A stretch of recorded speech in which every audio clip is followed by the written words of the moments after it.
যাত্রায় মহাসড়কের পরিস্থিতি নিয়ে জানাতে সিলেট এবং সিরাজগঞ্জ থেকে যুক্ত হবেন সহকর্মীরা। শুরুতে সিলেট থেকে জানাবেন সহকর্মী রানা মজুমদার।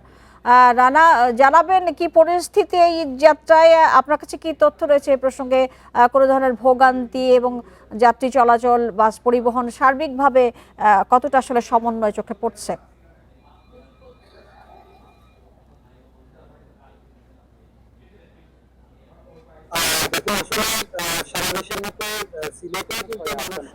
এবং সিলেটে কিন্তু সিলেট ঢাকা এই যে মহাসড়কটি রয়েছে সেই সড়কে 6 লেনের কাজ চলমান রয়েছে এবং বিকাশ পেমেন্টে 10,000 টাকার বেশি অফার, শপিং চলছে তো।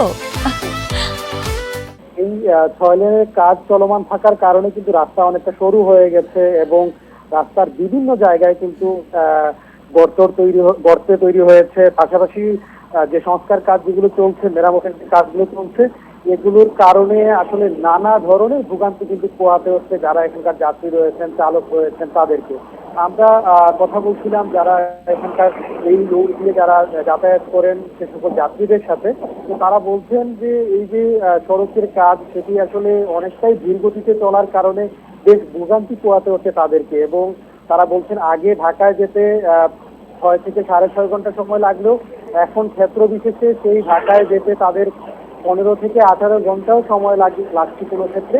এবং এই যে ভোগান্তি, এই ভোগান্তির কারণে তারা আসলে অনেকেই সড়ক পথটি তারা এড়িয়ে চলার চেষ্টা করেন, যার কারণে কিন্তু আসলে বাড়তি চাপ পড়ছে এখন সিলেটের রেলপথে। তবে রেলপথের ক্ষেত্রেও কিন্তু আসলে স্বস্তি নেই, সেখানেও আসলে এক ধরনের অস্বস্তি রয়েছে বলে তারা বলছেন। এবং আমরা কথা বলছিলাম সিলেট রেলওয়ে স্টেশনের যিনি দায়িত্বপ্রাপ্ত কর্মকর্তা রয়েছেন তার সঙ্গেও। তিনি বলেছেন যে আসলে এবারও কিন্তু সিলেট ঢাকা কিংবা সিলেট চট্টগ্রাম রুটে কোনো ধরনের বিশেষ ট্রেন কিন্তু যুক্ত হচ্ছে না। যদিও এখানে কিন্তু এই যে সিলেট ঢাকা মহাসড়কের কাজের কারণে এই ট্রেনের উপরে চাপ পড়বে, তারপরেও কিন্তু এই ক্ষেত্রে সিলেট ঢাকা কিংবা সিলেট চট্টগ্রাম রুটে কোনো ধরনের বিশেষ ট্রেন যুক্ত হচ্ছে না। তারা বলছেন যে এই যে বাড়তি যে যাত্রীর চাপ রয়েছে সেটি সামাল দিতে গিয়ে তারা হয়তো কোনো কোনো ট্রেনের ক্ষেত্রে তারা কয়েকটি বগি হয়তো তারা সংযোজন করবেন। এতে আসলে যারা যাত্রী সাধারণ রয়েছেন তারা বলছেন যে খুব একটা চাপ সামলানো হয়তো সম্ভব হবে না, কেননা সিলেট থেকে প্রতিদিন কিন্তু কয়েক হাজার মানুষ ঢাকা কিংবা চট্টগ্রামের উদ্দেশ্যে তারা যান। রানা, সঙ্গে থাকবেন। আমরা একটু সিরাজগঞ্জ যেতে চাই, সহকর্মী দিলীপ কুমার গৌর রয়েছে সেখানে। দিলীপ কুমার, আপনি জানাবেন যে যাত্রার কি পরিস্থিতি আপনার মহাসড়ক থেকে সিরাজগঞ্জ সবকিছু মিলে কি তথ্য রয়েছে আপনার কাছে? কতটা যাত্রী চাপ এবং কি পরিস্থিতি আসলে মহাসড়কগুলোর?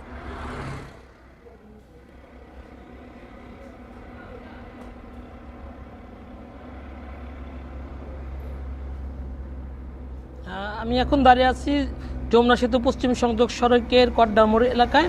আসলে ঈদের যে ঘরমুখী মানুষের যাত্রা উত্তরবঙ্গের দিকে, সেই যাত্রা কিন্তু এখনও সেভাবে শুরু হয়নি। আমরা সকাল থেকে লক্ষ্য করেছি যে মহাসড়কের যে উত্তরবঙ্গের ঢাকা থেকে উত্তরবঙ্গগামী যে লেন, সেই লেনে আসলে গণপরিবহনের তুলনায় কিন্তু ব্যক্তিগত যে পরিবহন আছে, প্রাইভেট কার, হাইস এবং মোটরসাইকেল, এইগুলোর চাপ আগের তুলনায় কিছুটা বেড়েছে। তবে ঈদের যে চাপটা, সেই চাপটা কিন্তু এখনও শুরু হয়নি। যদিও ধারণা করা হচ্ছে যে আজকে বিকেলের পর থেকে কিন্তু আসলে উত্তরবঙ্গগামী লেনে চাপ কিছুটা বাড়বে এবং উত্তরবঙ্গতে ঢাকাগামী যে লেন আছে সেখানেও গাড়ি কিন্তু স্বাভাবিক দিনের মতোই চলাচল করছে।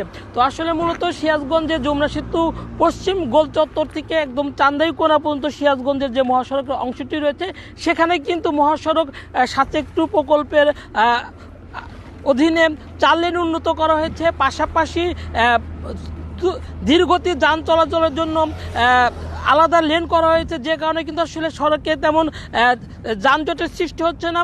যদিও ইন্টারচেঞ্জের কাজ হচ্ছে যে সরকারি ছুটি শুরু হতে যাচ্ছে, সেক্ষেত্রে কি আগামীকাল, আপনি যেটা বলছেন, আগামীকাল থেকে এই যাত্রী বা যানবাহনের চাপ কি বেশি বাড়বে বলে মনে হয় কিনা আপনার? চালু করে দেওয়া হয়েছে।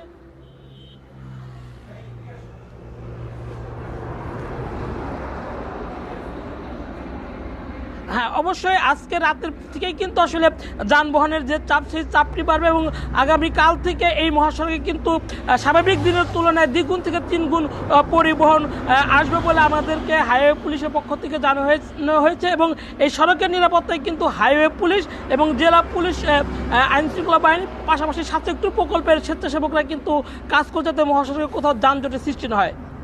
দিলীপ, আপনাকে ধন্যবাদ আমাদের সাথে যুক্ত হয়ে বিষয়ে তথ্য দেওয়ার জন্য।